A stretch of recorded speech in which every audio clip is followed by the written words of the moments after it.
Entonces, lo que es otra de las verdades es que la savia, digamos, o el denominador común que rige todo, esa gran orquesta formada por órganos o por instrumentos de una naturaleza muy distinta, pero que funcionando todo al mismo son, pues es capaz de dar una serie de partituras que nos regala siempre el oído, ¿no? Entonces, esa savia o ese director de orquesta número uno, digamos, la esencia más importante, no es ni más ni menos que la energía que tantas veces hemos hablado, ¿no? Que circula, lógicamente, pues por una serie de circuitos o por unos canales que mil veces hemos llamado ya meridianos. Esa corriente, precisamente por esos meridianos que no van al tuntún, sino que están perfectamente delimitados y están perfectamente estudiados, y es con lo que nos regimos nosotros profesionalmente, ¿no? Pues es lo que hace funcionar ese todo, pero ese todo, digamos, ya como trilogía. Entonces, precisamente, y hablamos en alguna otra ocasión, ese dolor, esa afuncionalidad o esa falta de función siempre se manifiesta en la parte más externa del cuerpo, siempre. Y eso es una verdad, como que aquí, bueno, aparte de que no somos indispensables, pues tampoco somos eternas, ¿no? Eso siempre se manifiesta en la parte externa de la carcasa, ¿no? Siempre por donde van superficialmente el recorrido de esos meridianos. Hay un pequeño atasco de energía, entonces ya nos está dando un síntoma que puede ser desde un granito, digamos, a una falta de función en un dedo, como puede ser un eczema, como puede ser miles de cosas, ¿no?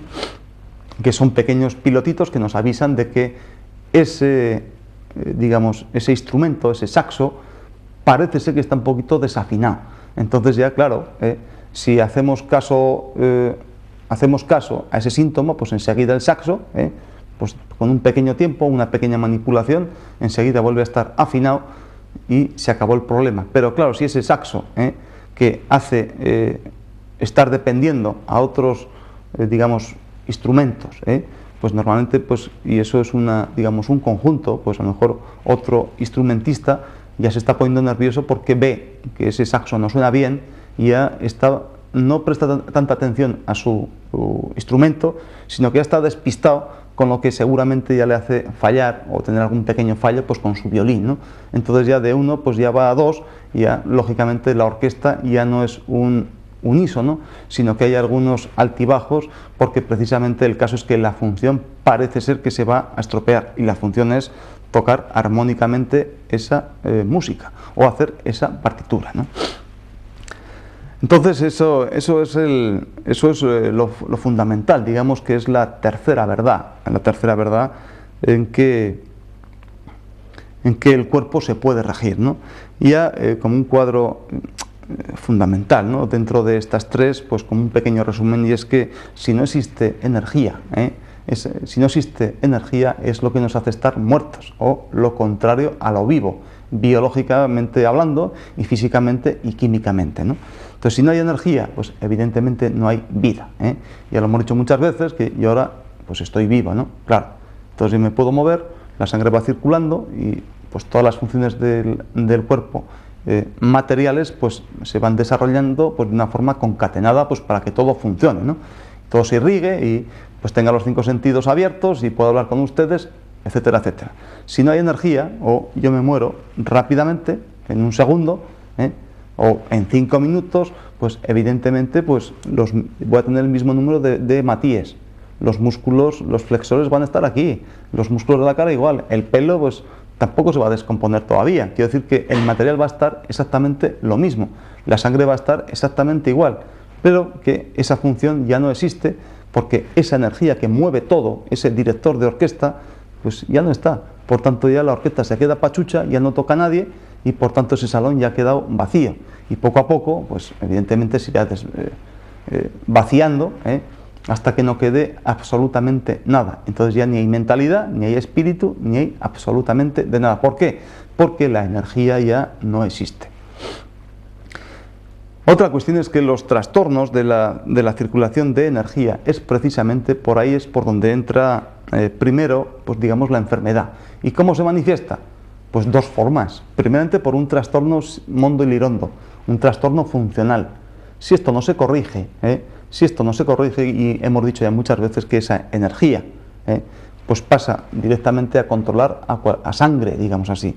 Y la sangre es de una forma también, esa trilogía es la que controla o la que nutre pues a cualquier material, por ese intercambio de gases y por ese intercambio de nutrientes, etcétera, etcétera. Pero lo fundamental, siempre con ese pequeño trastorno o ese primer bloqueo de energía por cualquiera de las carreteras que hemos dicho, o por cualquiera de los accesos, o dicho así de otra manera, de esos meridianos, es donde va a manifestar primeramente por la función y luego el trastorno orgánico. Y por supuesto, otra de las verdades, pues es que esa energía es lo que controla al material, y no el material lo que controla a la energía. Entonces es un punto de vista, y nosotros evidenciamos precisamente con esas cosas tan raras que muchas veces pues, nos dicen pues, algo así como brujos o poco profesionales, asquerosos o tíos más raros que puñetas. Entonces, pinchando precisamente esos trastornos de energía es cómo se corrigen, pero claro, la energía no se ve, evidentemente se nota, y un poco si estás espabilados con los dedos y con una aguja. Pero esos trastornos primeramente, digamos, energéticos de circulación son los que evidencian una pronta mejoría o un restablecimiento de esa energía, y posteriormente esa sangre y ese material ya controla o ya puede recibir esas órdenes para ejecutar pues lo que nosotros hayamos querido, ¿no? Todo eso en cuanto a las tres verdades, digamos, en cuanto al cuerpo, ¿no? Entonces, pues bueno, las tres mentiras, ¿cuáles pueden ser respecto al cuerpo o respecto al ser humano? Bueno, pues en plan de cachondeo, pues podemos decir que una de las mentiras gordas, que creo que ya hemos hecho en alguna ocasión hace años, pues es que un comerciante diga que no gana absolutamente ningún dinero. Entonces es una mentira como un templo, ¿no? Otra mentira podría ser, ya que es un comerciante, pues digamos una señora soltera y mayorcita que diga que no le gusta casarse o que no le gustaría casarse, que está muy bien. Y otra mentira es que un viejo o una vieja que diga que se quiere morir. Entonces si pensamos un poquito, cuántas veces hemos visto o hemos oído en cualquier reunión, en cualquier comerciante, es que el negocio, no sé, es que esto va fatal y no gana ni una peseta, ¿no? Lleva 25 años ahí, ¿no? Entonces una persona no ganase nada, ¿cómo podría aguantar en ese sentido, ¿no? Ojalá Dios todos los comerciantes puedan estar todos los años ahí, ¿no? Al igual que, un poco en plan de cachondeo, pues una mujer soltera y mayor que diga pues, que no se quiere casar, ¿no? O que ese viejo, cuando se cabrean o porque tienen un poquito de falta de cariño, lo que sea, ojalá me muriera. En el fondo, ninguna persona mayor, pues ya nos queremos morir, ¿no? Ni muchísimo menos. Y como me contaba un amigo de ese refranero, que me hizo mucha gracia, pues hablando de estos temas, no sé, hace un tiempecillo ya, este amigo Miera, pues me decía, dice, hombre, pues tú tanto que dices y tal, ¿no? Se dice una cosa por la montaña, es montañés, se dice una cosa en la montaña que son 3 preceptos que decían los viejos para una larga vida, ¿no? Entonces siempre era el tema de las 3 Cs, ¿no? Y digo, coño, ¿y ese cuál es, no? Y decía, pues mira, en primer lugar, tener mucha coña, en segundo lugar, poco coño, y en tercer lugar, nada de coñac. Entonces digo, ostras, la verdad es que esos refranes son inteligentes, ¿no? En ese sentido. Entonces ya redundaremos un montón, bueno, ya lo hemos dicho, muchísimas cosas, mucha coña, tener un buen ánimo y estar todo el día riendo, de eso ya lo hemos hablado, ¿no? Fundamentalmente, bueno, una persona está animada y una persona está riendo automáticamente y sin saber por qué. Bueno, ahora ya, pues los 10 o 12 que nos siguen ya lo sabrán porque lo han escuchado muchas veces, que con esa risa lo que hacemos es meter constantemente energía, estimulando intestinos fundamentalmente y vejiga, con lo que, bueno, pues aparte de que metemos energía, pues la función respiratoria va estupendamente bien y sistema digestivo se queda pues en el mismo sentido, ¿no? O sea, bien. Entonces ya siempre hemos dicho que una persona que come bien y que respira bien, ese tío es sana o esa tía es sana, ¿eh? Por supuesto que sí. Sobre el poco coño, esto ya daremos un poquito el apartado referido sobre todo pues, a hombres, ¿no? Entonces, cuando uno es mesurado en ese sentido, en relación sexual y sobre todo en eyaculación, como decía Hipócrates, y por supuesto Hipócrates que nació donde nació, y este hombre, o esos viejos de la montaña por ahí por Santander, pues decían eso exactamente, pues tenían razón, los dos llegaban a la misma conclusión, Hipócrates por su infinita sabiduría y estos viejos de la montaña por su infinita experiencia, ¿no? Entonces, como decía Hipócrates, pues una persona que está sumida o toda su filosofía radica en ir, digamos, sacando mucho el pene a pasear, por supuesto que al final terminará con los dos huesos principales reblandecidos, y decíamos que siempre era el sacro, como el sustento de la columna entera, y luego el esfenoides, como aquel hueso con forma de murciélago, donde se aposentaba precisamente esa glándula tan importante, que era esa hipófisis, donde reposaba en esa silla turca. Entonces ya Hipócrates decía que la persona que abusaba mucho de ese sexo y sobre todo de esa eyaculación, se le reblandecía la columna porque el sacro estaba machacado, y por supuesto ya no tenía ya esa función entre el sistema nervioso y el cuerpo, pues ya no funcionaba tan bien, porque ese aposentamiento, ese cuerpo, ese cuerpo donde está esa silla turca, donde aposentaba esa hipófisis, también se reblandecía, y entonces ya el hombre pues ya no era tal hombre, sino que pues ya pues, todas las funciones y sobre todo físicamente o su salud se estaba desmoronando precisamente por echar ese líquido fundamental de riñón, como decían los orientales, que todos, absolutamente los grandes filósofos y los grandes médicos tradicionales de un sitio o de otro llegaban siempre absolutamente a la misma conclusión, coño, incluso hasta los viejos de la montaña de Santanderina, ¿no? Y por supuesto también decía en esa relación en decreciendo, en que decía mucho, poco y nada de coñac, nada de alcohol en ese sentido. ¿Por qué? Y hemos hablado en otras ocasiones, cuando una persona no tiene mucho, o ha perdido quizá el norte de su vida, o esa alegría de su corazón sana, digamos así, por esa idea o por ese quehacer, pues entra en ese aburrimiento que es quizá de los peores virus que hay. Entonces necesita un complemento como es ese alcohol para animar, para vasodilatar, digamos, para animar su corazón, y posteriormente con esa gran vasodilatación pues intentar que el cuerpo se sienta como mucho más vivo, pero ya decíamos como era esa falsa alegría, porque al día siguiente sin duda el cuerpo acostumbrado a ese material pues va a necesitar una nueva dosis o mayor dosis para sentirse, pues digamos, exactamente igual que el día anterior, pero claro, con la carga de que ese cuerpo está mucho más intoxicado, y por supuesto ya todos sabemos los riesgos y los problemas que da beber ese alcohol pues en demasía durante todos los días, ¿no?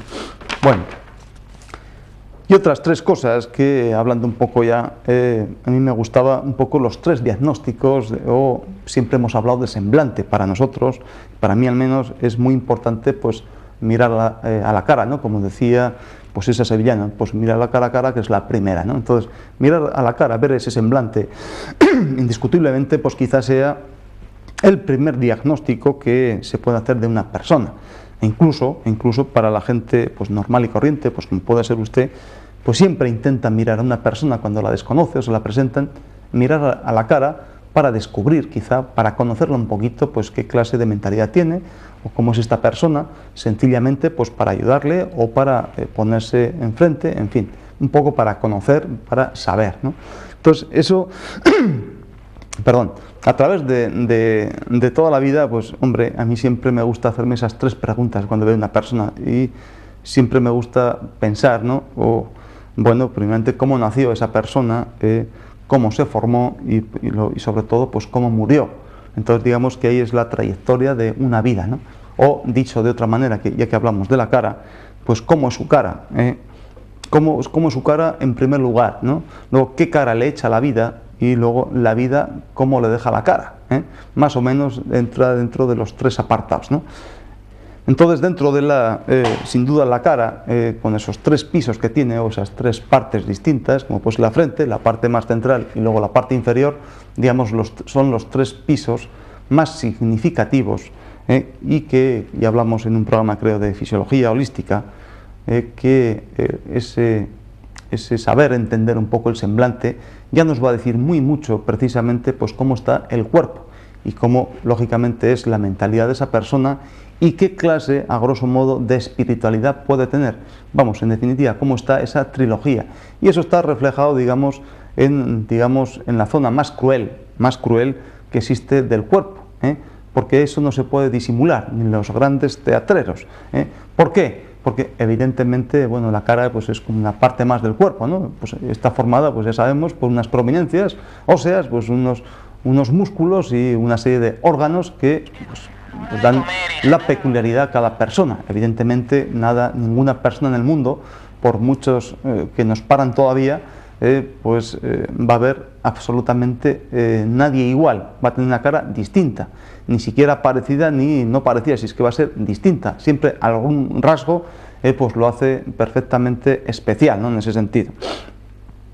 Y por supuesto que ya digo que es lo más cruel, el informador más cruel, porque sin duda ahí refleja pues todo nuestro estado emocional, físico, lo que todos queramos, ¿no? Porque, por supuesto, en primer lugar, esta cara tiene dos vertientes, dos sentidos distintos, ¿no? Por supuesto, una misma dirección, ¿no?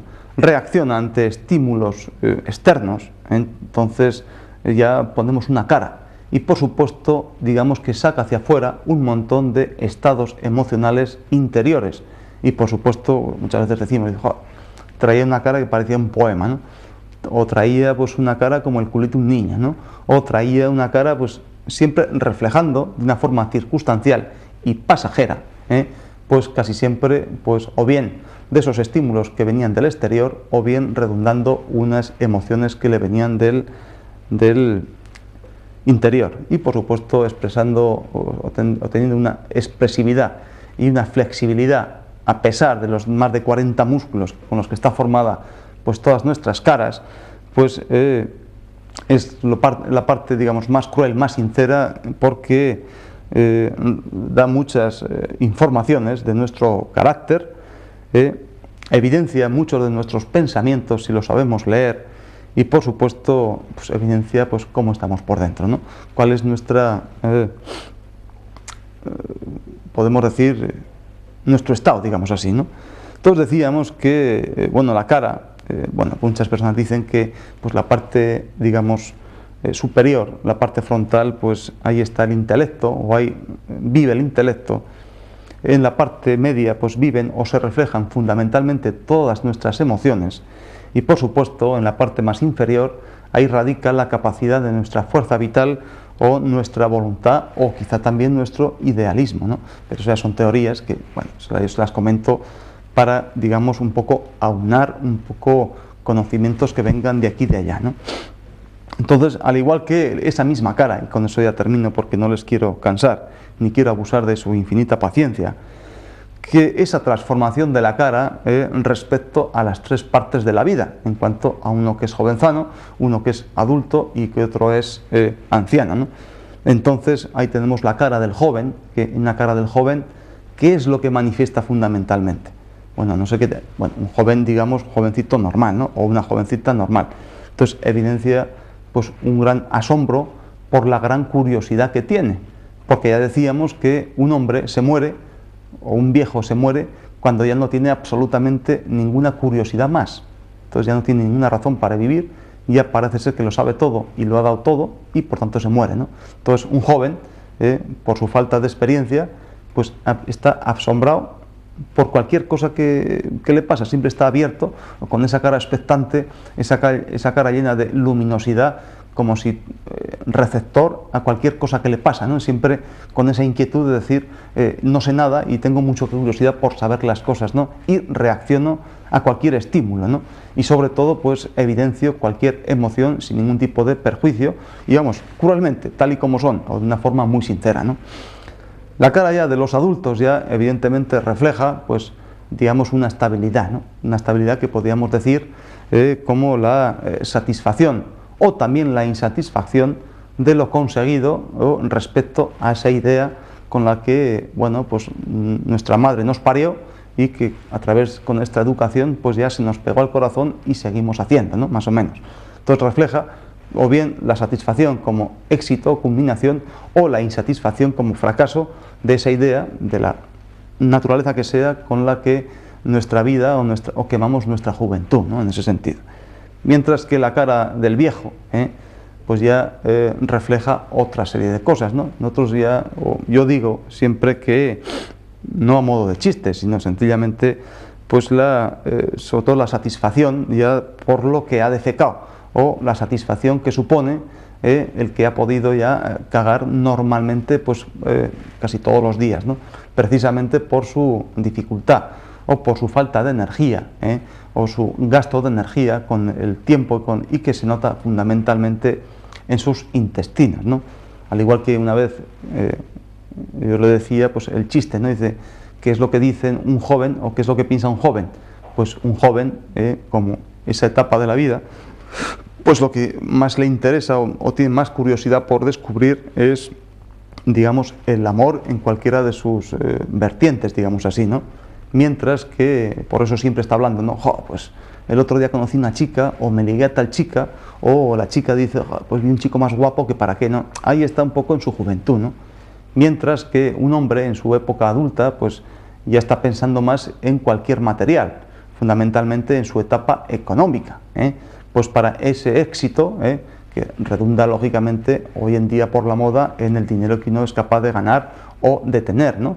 Y fundamentalmente una de las conversaciones, cuando ya gente con nuestra edad, pues digamos, yo al menos lo escuchaba hace años así, ¿no? Otras personas que eran evidentemente más mayores que yo, pues siempre hablaban, dice, el otro día es que fui a un restaurante y me comí, no sé qué, un lengua a la menier o cualquier otra comida que estaba de asombro, ¿no? Siempre hablando en esa etapa de material. Material puede ser una buena comida desde las 4 pesetas que has ganado, ¿no? En ese sentido. Mientras que ya, pues, cuando hablábamos o escuchábamos hablar a dos mayores, hoy me encuentro, pues cuando por la mañanica se juntaban y iban a dar su paseo y hablaban de las 1000 cuestiones, lo primero que hacían siempre eran, oye, pues hoy me encuentro bien, porque la verdad ayer hice de cuerpo y hoy me encuentro fenomenal, porque es que, bueno, en fin, en ese sentido, ¿no?